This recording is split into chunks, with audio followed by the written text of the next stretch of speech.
یہ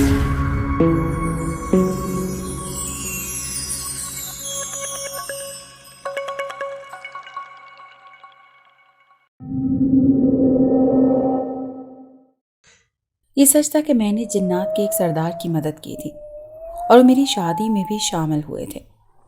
میری دلہن کو دیکھ کر جنات کے سردار کے چہرے پر جو مسکراہٹ اور آنکھوں میں چمک آئی تھی، میں نے اسے سرسری سے جانا تھا۔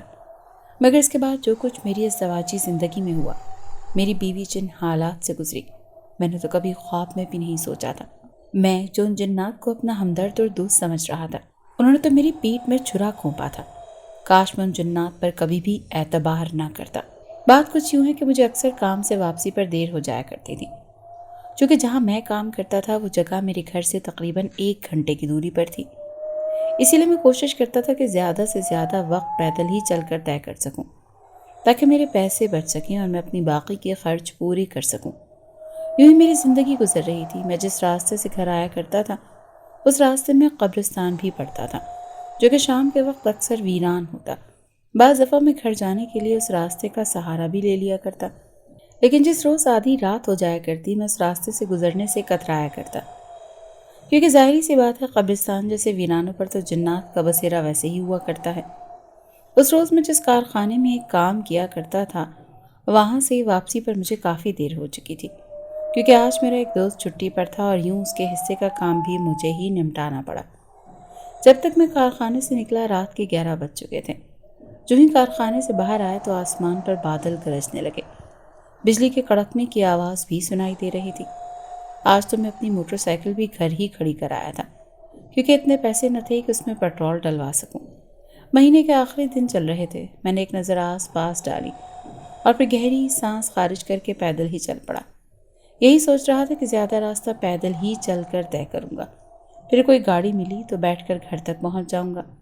ویسے بھی گھر میں کون سا میرے ماں باپ بہن بھائی تھے یا میری بیوی بچے جو میرا انتظار کر رہے ہوتے۔ یہ سوچ کر میں نے گہری سانس خارج کی تھی۔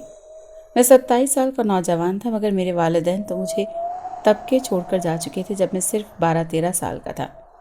یہ وقت میں نے کس قدر مشکلات سے کاٹا تھا، یہ صرف میں ہی جانتا تھا۔ خیر، میرے ہم عمر لڑکے شادی شدہ بال بچوں والے ہو چکے تھے، اور میری بھی یہی خواہش تھی کہ میں کچھ رقم جمع کروں تاکہ اگلے سال تک میں بھی ایک مناسب سا رشتہ دیکھ کر شادی کر لوں۔ یہی سوچتے سوچتے میں چل رہا تھا کہ جب بارش شروع ہو گئی، ساتھ اولے بھی برسنے لگے۔ اولے تو یوں پڑ رہے تھے جیسے سر ہی کھول ڈالیں گے۔ میں نے آس پاس دیکھا تو کوئی بھی سایہ دار جگہ نظر نہ آئی جہاں پر کھڑے ہو کر میں خود کو اس موسم سے بچا سکتا۔ میں نے وہاں سے بھاگنے میں ہی بہتری سمجھی، اور یوں بھاگتے ہوئے میں اس قبرستان کے قریب پہنچ چکا تھا۔ مجھے اور تو کچھ سمجھ نہ آئی، میں اس قبرستان میں ہی داخل ہو گیا۔ وہاں پر کئی درخت لگے ہوئے تھے، جن میں ایک بڑا ہی گھنا اور سایہ دار درخت بھی موجود تھا۔ میں گیا اور جا کر اس درخت کے سائے میں بیٹھ گیا۔ بارش اس قدر ہولناک تھی کہ میں استغفار کا ورد کرنے لگا۔ ایسی تیز طوفانی بارش تو میں نے آج تک زندگی میں نہیں دیکھی تھی۔ شدید خون جما دینے والی ہوا نے تو مجھے کپ کپانے پر مجبور کر دیا تھا۔ تقریباً 15-20 منٹ مجھے وہاں بیٹھے ہوئے گزر چکے تھے، مگر بارش رکنے کا نام ہی نہیں لے رہی تھی۔ میں نے گھٹنوں پر سر رکھا اور گہری سانسیں خارج کرنے لگا کہ تبھی مجھے وہاں شور میں ایک عورت کے چلانے کی آواز آئی۔ میں نے فوراً سر اٹھا کر آس پاس دیکھا۔ ہر سو اندھیرا تھا۔ کچھ دیر بعد جب بجلی چمکتی تو ہی مجھے کچھ دکھائی دے رہا تھا۔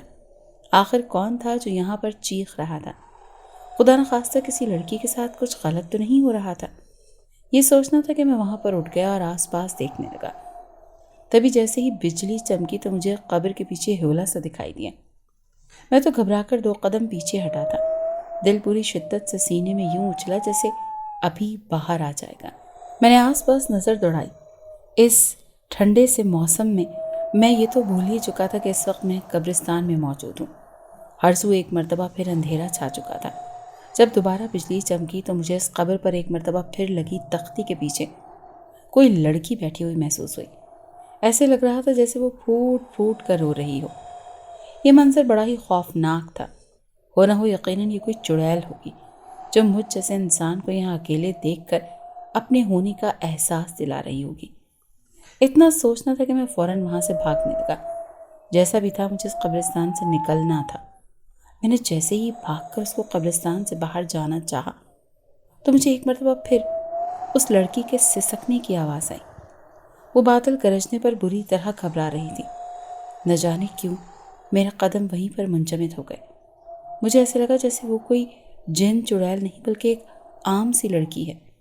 اتنا سوچنا تھا کہ میں واپس پلٹ کر ایک مرتبہ پھر دیکھا۔ اس نے گلابی رنگ کا فراک پہن رکھا تھا، مگر ایک کالی شال تھی جو اس نے اپنے وجود پر اوڑھ رکھی تھی۔ وہ کوئی بڑی نہیں بلکہ 8-9 سال کی بچی ہی ہوگی۔ میں نے دھیرے دھیرے قدم اس کی جانب بڑھانا شروع کر دیے۔ نہ جانے کون سی طاقت تھی جو مجھے اس کی جانب کھینچ رہی تھی۔ ایسے لگتا تھا جیسے میرا اس کی مدد کرنا بہت ضروری ہے۔ اگر میں یہاں سے ایسے ہی چلا گیا تو ساری زندگی پچھتاوے میں ہی گزر جائے گی۔ یہی سوچ کر میں اس کی جانب بڑھنے لگا۔ دل میں قرآن مجید کی صورتیں بھی پڑھ رہا تھا کہ اگر یہ کوئی اور ہی چیز ہوئی تو میرے قرآن پاک کی صورتیں پڑھنے سے فوراً وہاں سے بھاگ جائے گی۔ میں دھیرے دھیرے قدم اٹھاتا اس سے چند قدم دور کھڑا تھا کہ تبھی بجلی کڑکی اور اس کا وجود میرے سامنے واضح ہوا۔ وہ سردی سے کپ کپا رہی تھی اور قبر کی تختی کے پیچھے چپی سسک کر رو رہی تھی۔ میں نے بڑی مشکل سے اپنی آواز حلق سے نکالی اور بولا، تم کون ہو اور یہاں کیوں بیٹھی ہو؟ میری آواز سن کر اگلے ہی پل اس کی سسکیاں رکی تھیں۔ وہ تو یوں خاموش ہوئی جیسے وہاں موجود ہی نہ ہو۔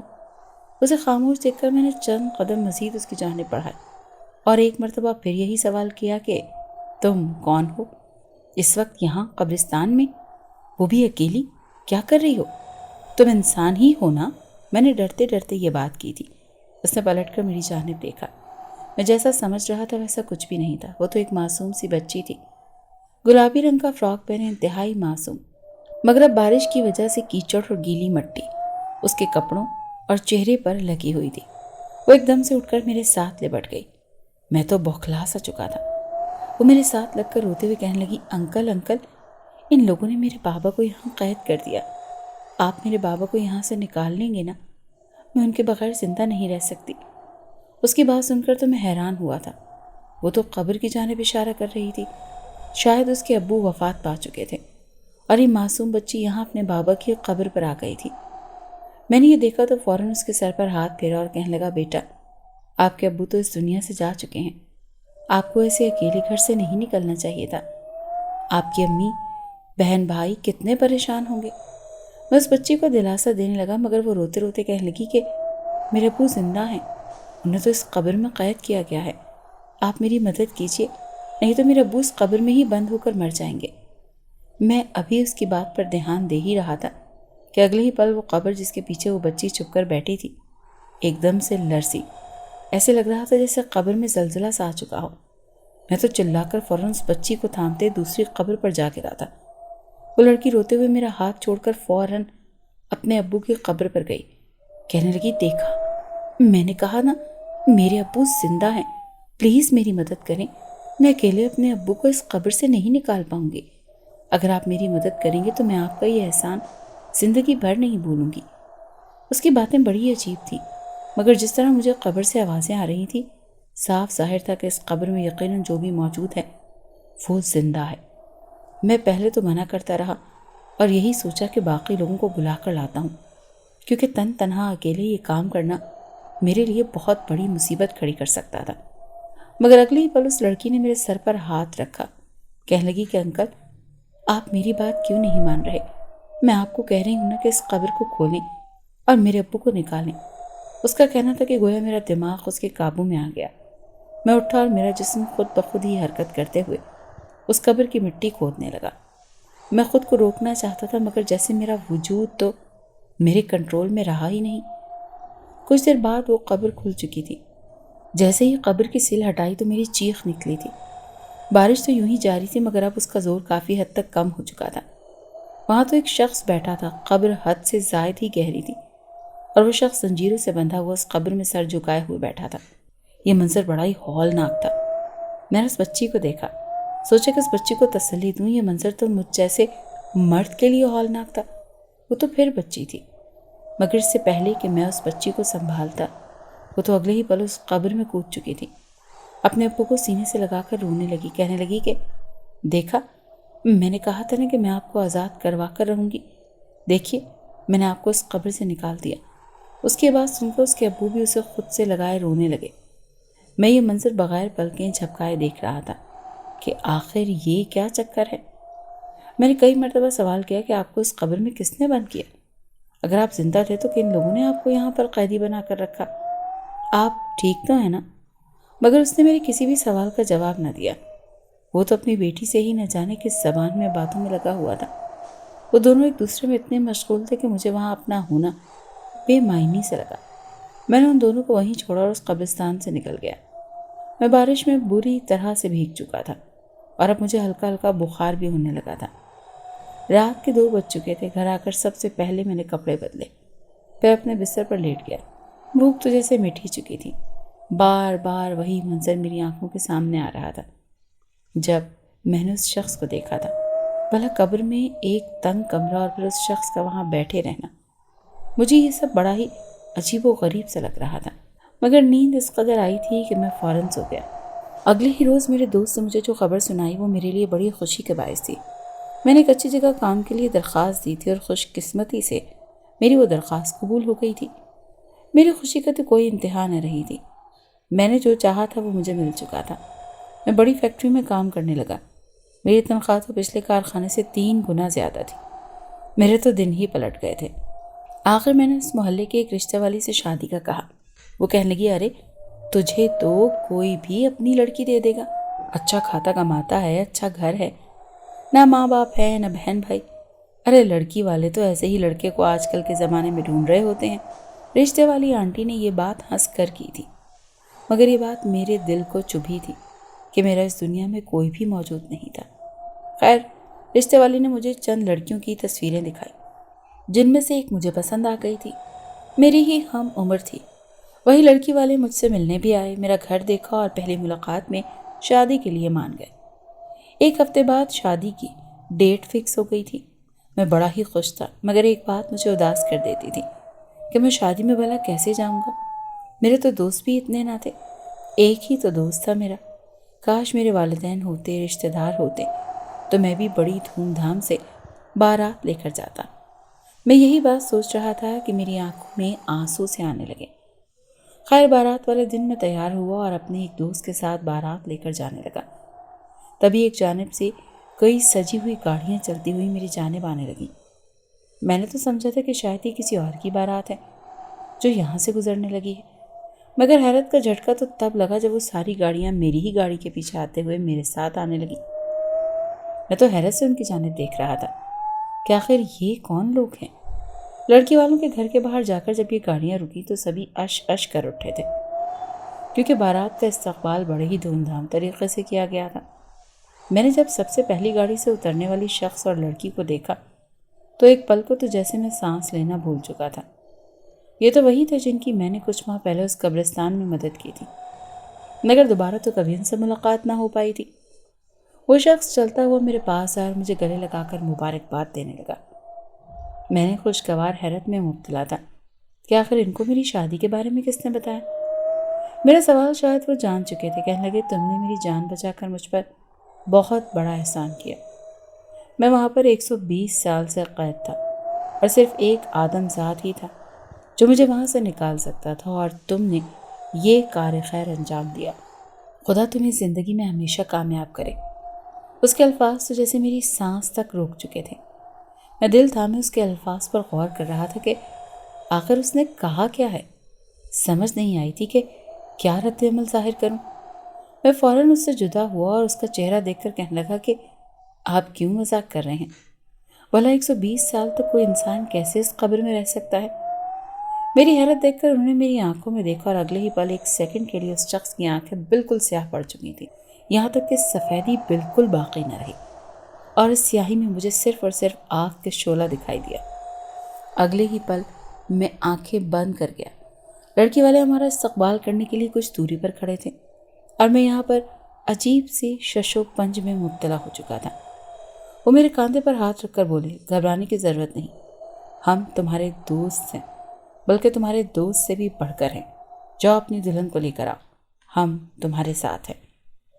وہ سبھی کے سبھی جنات تھے، تقریباً 50 کے قریب لوگ ان گاڑیوں سے اترے، مرد، عورتیں، خواتین، بچے، ہر عمر اور ہر جنس کا شخص موجود تھا جو میرا خاندان بن کر میرے ساتھ میرے نکاح میں شامل ہو۔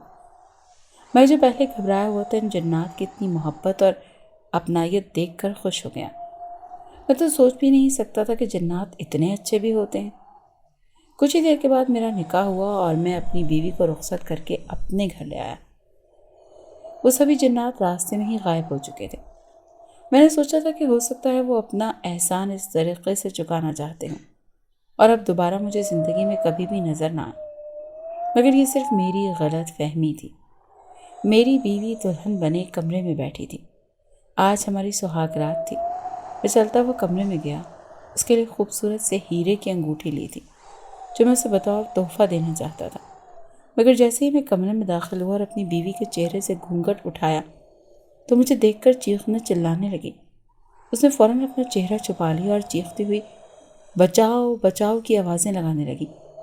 میں تو گھبرا چکا تھا، کہنے لگا کیا ہوا، تم اس قدر گھبرائی ہوئی کیوں ہو؟ مگر وہ تو مجھ سے یوں بھاگ رہی تھی جیسے مجھے نہیں بلکہ کسی بھوت کو دیکھ لیا ہو۔ میں بڑا پریشان سا ہوا، سمجھ نہیں آئی کہ کیا کہوں۔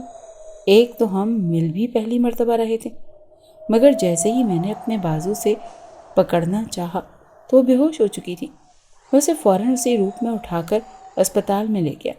بڑا ہی عجیب سا لگ رہا تھا، جانے لوگ میرے بارے میں کیا سوچیں گے۔ ڈاکٹر نے چیک اپ کیا تو کہنے لگے ان کا بلڈ پریشر لو ہو چکا ہے، اسی وجہ سے بے ہوش ہوئی ہیں۔ باقی فکر کی کوئی بات نہیں ہے۔ صحیح میری بیوی کلثوم کو ہوش آیا تو مجھے دیکھ کر شرمندہ سی ہو گئی۔ وہ زاروں قطار رو رہی تھی، کہنے لگی کہ مجھے معاف کر دینا، جانے مجھے کیا ہو گیا تھا۔ اس وقت جب آپ نے میرا گھونگھٹ اٹھایا تو مجھے آپ نہیں بلکہ آپ کی جگہ انتہائی خوفناک شکل دکھائی دی تھی، جیسے کوئی بہت ہی خون خوار شخص میرے پاس بیٹھا ہو۔ یہ سن کر مجھے تو بڑا ہی عجیب لگا۔ پہلے تو یہی شبہ ہوا کہ کہیں سے کوئی دماغی بیماری تو نہیں۔ خیر، اب تو تم میری بیوی تھی اور میں تو پہلی نظر میں ہی اس پر دل ہار بیٹھا تھا۔ میں کلثوم کو گھر لے آیا۔ وہ مجھ سے معذرت کرنے لگی کہ آج ہماری پہلی رات تھی اور یوں اس کی وجہ سے سب بگڑ گیا، مگر میں کہنے لگا کہ کوئی بات نہیں، ساری زندگی پڑی ہے، ہم ایک دوسرے کو وقت دیتے رہیں گے۔ اگلے ہی روز میں اٹھا اور بازار سے ناشتہ لینے چلا گیا۔ میں نہیں چاہتا تھا کہ پہلے روز سے کلثوم کام میں لگ جائے، مگر جب میں ناشتہ لے کر واپس گھر لوٹا تو بڑا ہی عجیب واقعہ پیش آیا۔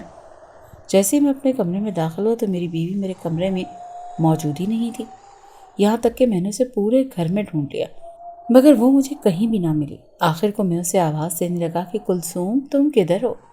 میں گھر آ گیا ہوں۔ یوں ہی چلتا چلتا کچن میں آیا تو مجھے کھانا چبانے کی آواز آنے لگی۔ میں نے فوراً پلٹ کر دیکھا تو ڈائننگ ٹیبل کے پیچھے سے مجھے آوازیں آ رہی تھیں۔ جیسے سامنے کی طرف دیکھا تو میرے قدموں کے نیچے سے زمین نکل چکی تھی۔ کلثوم بڑے ہی نامناسب طریقے سے فرش پر بیٹھی تھی۔ اس کے بال کھلے ہوئے تھے اور کپڑے پھٹے ہوئے تھے۔ اس کا وجود نیم عریاں تھا اور وہ اپنے سامنے گوشت رکھے اسے کچا چبائے جا رہی تھی۔ سرسری سی مجھ پر بھی نظر ڈالی تھی۔ اس کی آنکھیں بالکل سیاہ تھیں مگر میرا ہونا نہ ہونا جیسے اس کے لیے برابر تھا۔ وہ گوشت نوچ کر کھا رہی تھی، پھر اگلے ہی پل گوشت کا ایک بڑا سا ٹکڑا میری جانب بڑھانے لگی، کہنے لگی میرے سرتاج بہت ہی لذیذ ہے، تم بھی کھاؤ نا، وہاں دور کیوں کھڑے ہو، آؤ کھاؤ نا۔ میرا تو دل گویا پھٹنے لگا تھا، مجھے اپنے سینے میں درد کی ٹیسیں محسوس ہونے لگی۔ میں الٹے قدم اٹھاتا ہوا کچن سے باہر نکل آیا۔ جیسے ہی میرا قدم پیچھے ہٹے میری بیوی اٹھتے ہوئے کسی جانور کی طرح پھلانگتی ہوئی میرے پاس پہنچی۔ وہ کچا گوشت میرے منہ میں زبردستی ڈالتے ہوئے بولی کھاؤ نا، بڑا ہی لذیذ ہے، کیا تم اپنی بیوی کی یہ بات نہیں مانو گے؟ اب تو میرے ضبط کی انتہا ہو چکی تھی۔ میں تمہارے خوف کے چلانے لگا اور خود کو اس سے چھڑاتے ہوئے بھاگ کر کمرے میں چلا آیا۔ یہ کیسا منظر تھا جو میں دیکھ رہا تھا؟ ہو نہ ہو میری بیوی پر یقیناً جنات کا سایہ تھا، تبھی وہ ایسا کر رہی تھی۔ پہلے تو وہ دروازہ کھٹکھٹاتی رہی مگر پھر کچھ دیر بعد ایک دم سے خاموشی چھا گئی۔ میں دل ہی دل میں قرآن پاک کی صورتوں کا ورد کر رہا تھا۔ جب بالکل خاموشی چھا گئی تو میں نے ڈرتے ڈرتے اس کھڑکی کو کھول دیا اور باہر لاؤنج کا منظر دیکھنا چاہا کہ آخر کلثوم اس وقت کہاں ہے۔ جیسے ہی میں تھوڑی سی کھڑکی کھولی تو میرا دل حلق میں آ گیا۔ کھڑکی کے سامنے میری بیوی کھڑی ہنس رہی تھی، اس کے منہ سے خون نکل کر نیچے گر رہا تھا۔ وہ چاقو پکڑے ہوئے اپنے پورے چہرے پر مار رہی تھی، کہہ رہی تھی کہ دروازہ کھولو، مجھے تم سے محبت بھری باتیں کرنی ہیں۔ تم مجھ سے ڈر کیوں رہے ہو؟ میں نے تو فوراً اس کھڑکی کو بند کر دیا اور بلند آواز میں قرآن مجید کی تلاوت کرنے لگا۔ کپ کپاتے ہوئے ہاتھوں سے قرآن مجید اٹھائے کتنی ہی دیر میں پڑھتا رہا۔ کچھ ہی دیر بعد میری بیوی بے ہوش ہو کر وہی ناؤچ میں گر چکی تھی۔ اس نے اپنے جسم پر چاقو مار مار کر کئی زخم کر لیے تھے۔ میری آنکھوں میں آنسو تھے۔ میرے پاس کوئی نہیں تھا جس سے میں مدد مانگ سکتا۔ میں نے سب کچھ وہیں چھوڑا اور فوراً باہر نکل آیا۔ جیسے بیوی کے پاس جانا چاہا تو ایک مرتبہ پھر اس کی آنکھیں کھل چکی تھیں۔ اس سے پہلے کہ وہ مجھے پکڑتی میں بڑی مشکل سے خود کو چھڑاتا ہوا گھر سے باہر نکل آیا۔ گھر کو باہر سے کنڈی لگائی اور قریبی مسجد میں بیٹھے مولوی صاحب کے پاس چلا گیا۔ میں نے سب کچھ بتایا تو وہ بھی فکر مند ہو گئے۔ کہنے لگے کہ میں اپنے بڑے بھائی کو لے کر ابھی آپ کے گھر چلتا ہوں۔ ان کے بڑے بھائی روحانی عالم بھی تھے۔ جیسے ہی ہم لوگ گھر میں داخل ہوئے تو گھر کا نقشہ ہی بدل چکا تھا۔ دیواروں پر عجیب و غریب نقش بنائے ہوئے تھے۔ کئی شکلیں اور تعویذ فرش پر لکھے تھے۔ وہیں وہ خود سامنے دیوار سے چپکی آنکھیں بند کیے گویا سو رہی تھی۔ مولوی صاحب نے اسے دیکھا تو اپنے ہاتھ میں پانی پر کچھ دم کر کے اس پر چھڑکاؤ کرنے لگے۔ کچھ ہی دیر میں وہ تڑپتی فرش پر گر گئی اور مولوی صاحب اسے گھیرے میں لے کے کچھ پڑھتے رہے۔ وہ پورے گھر کا ستیہ ناش کر چکی تھی اور پھر آخر کار مولوی صاحب کے قابو میں آ چکی تھی۔ جیسے ہی بے ہوش ہو کر گری تو مولوی صاحب نے اس کے ارد گرد ایک گول دائرہ سے بنا دیا۔ پھر مجھ سے کہنے لگے کہ یہ سب کچھ تمہاری وجہ سے ہو رہا ہے۔ تمہاری بیوی بہت خطرناک جن کے قبضے میں آ چکی ہے اور اسے اتنی آسانی سے نہیں چھوڑنے والا۔ میں تو حیرت میں مبتلا ہو چکا تھا۔ کہنے لگا میری وجہ سے کیسے؟ میری بیوی اتنی بڑی مصیبت میں پھنس چکی تھی۔ مولوی صاحب کہنے لگے یہ تو تم خود ہی جانتے ہو کہ جب تک تم مجھے کچھ بتاؤ گے نہیں میں تو کوئی حل نہیں نکال سکوں گا۔ مجھے تو دو ہی واقعے یاد آ رہے ہیں، ایک وہ قبرستان والا اور دوسرا میری شادی میں شرکت والا۔ میں نے دونوں ہی واقعے مولوی صاحب کے گوش گزار کیے تو ان کی آنکھیں سرخ ہو چکی تھی۔ کہنے لگے تم نے بہت بڑی غلطی کر دی۔ جس جن کو تم نے قبر سے نکالا تھا دراصل وہ اپنی انہی حرکتوں کی وجہ سے ہی قید کیا گیا تھا، چونکہ اسے انسانوں نے قید کیا تھا۔ اسی لیے جب تک کوئی انسان اسے قبر سے نہ نکالتا وہ قبر سے باہر آ ہی نہیں سکتا تھا۔ اس کے علاوہ غلام جنات یوں ہی لوگوں کو اپنی جانب اکسانے کی کوشش کرتے رہتے ہیں۔ تم لوگ ان کے جھانسے میں آ گئے۔ یہ سن کر تو میں پریشان ہو چکا تھا، مگر مولوی صاحب کہنے لگے کہ تم فکر مت کرو، میں اپنی استاد محترم سے اس بارے میں ذکر کروں گا۔ اس کے بعد انہوں نے مجھے اور میری بیوی کو اپنے گھر میں پناہ دی، جہاں وہ ہر وقت وہاں پر کچھ نہ کچھ پھونک کر دم کرتے رہتے اور مجھے سختی سے تاکید کی کہ میں قرآن مجید کی تلاوت کرتا رہوں، میں ہر وقت باوضو رہوں اور اپنی بیوی کو بھی اس کی تلقین کروں۔ میری بیوی تو بالکل ہی زرد پڑ چکی تھی۔ اس کے گھر والے الگ پریشان تھے۔ مجھے تو لگا تھا کہ شاید وہ مجھے چھوڑ کر ہی چلی جائے گی، مگر اس نے ایسا نہ کیا۔ وہ بھی میرے ساتھ مخلص تھی۔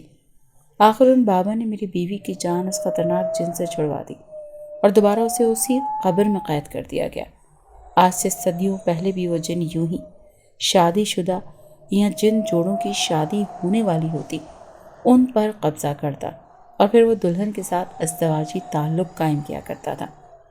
ایسی آسیب زدہ دلہنیں شادی کے 1 ماہ بعد ہی وفات پا جایا کرتی تھیں۔